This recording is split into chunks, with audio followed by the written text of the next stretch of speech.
মুহূর্তে যুক্ত আছেন কাজী মাহফুজ। সরাসরি চলে যাচ্ছে কাজী মাহফুজের কাছে। মাহফুজ, আপনার মাধ্যমে সার্বিক যেই অবস্থা, তার অবস্থার পূর্ণাঙ্গ একটা রূপরেখা জানতে চাই।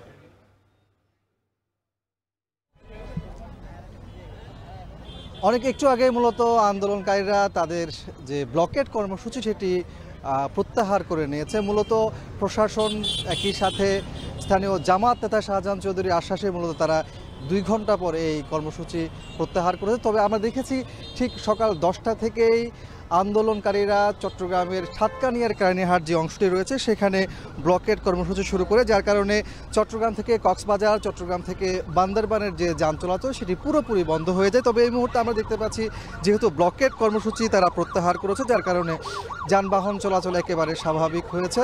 আপনাকে বলে রাখি যে চট্টগ্রাম কক্সবাজার মহাসড়ক এটি প্রায় দীর্ঘ 150 কিলোমিটারের একটি সড়ক, যেখানে আমরা যদি গত 1 বছরের পরিসংখ্যান বলি সেখানে আমরা দেখেছি যে চলতি বছরের শুরু থেকে এ পর্যন্ত এই মহাসড়কে 155টি দুর্ঘটনা ঘটে, যার মধ্যে 150 জন প্রাণ হারিয়েছে। পাশাপাশি আমরা দেখি যে 350-এর বেশি মানুষ কিন্তু আহত হয়। এখানে যারা স্থানীয়রা আছেন তারা বলছেন যে সড়কটি সরু হওয়ার কারণে, প্রশস্ত না হওয়ার কারণেই এই দুর্ঘটনাগুলো ঘটে। পাশাপাশি অসংখ্য ঝুঁকিপূর্ণ বাঁক রয়েছে এবং দ্রুতগতিতে যানবাহন চলাচল করছে। এই সব কিছুর কারণে মূলত এখানে দুর্ঘটনা ঘটে। এরই প্রেক্ষিতে তারা দাবি করে আসছিল যে এই মহাসড়কটি যেন 6 লেনে উন্নীত করা হয়, কিন্তু প্রশাসন তাদের সেই কথায় কর্ণপাত করেনি, যার কারণে তারা আজকে বাধ্য হয়ে সড়কে নেমে এসেছেন এবং 2 ঘন্টার ব্লকেট কর্মসূচি পালন করে।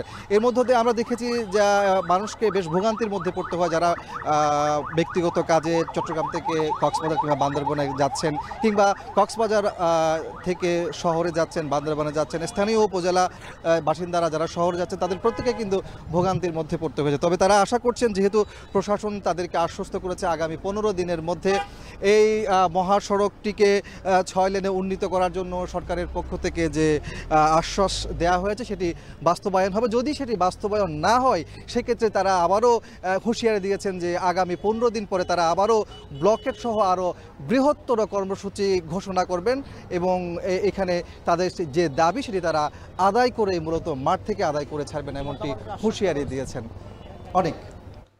চট্টগ্রাম কক্সবাজার মহাসড়কে 6 লেন করার দাবিতে মহাসড়ক অবরোধ করার 2 ঘন্টা পর প্রশাসনের আশ্বাসে কর্মসূচি প্রত্যাহার করেছে বিক্ষোভকারীরা। সে বিষয়ে সবশেষ খোঁজখবর যাচ্ছিলাম সহকর্মী কাজী মাহফুজের মাধ্যমে।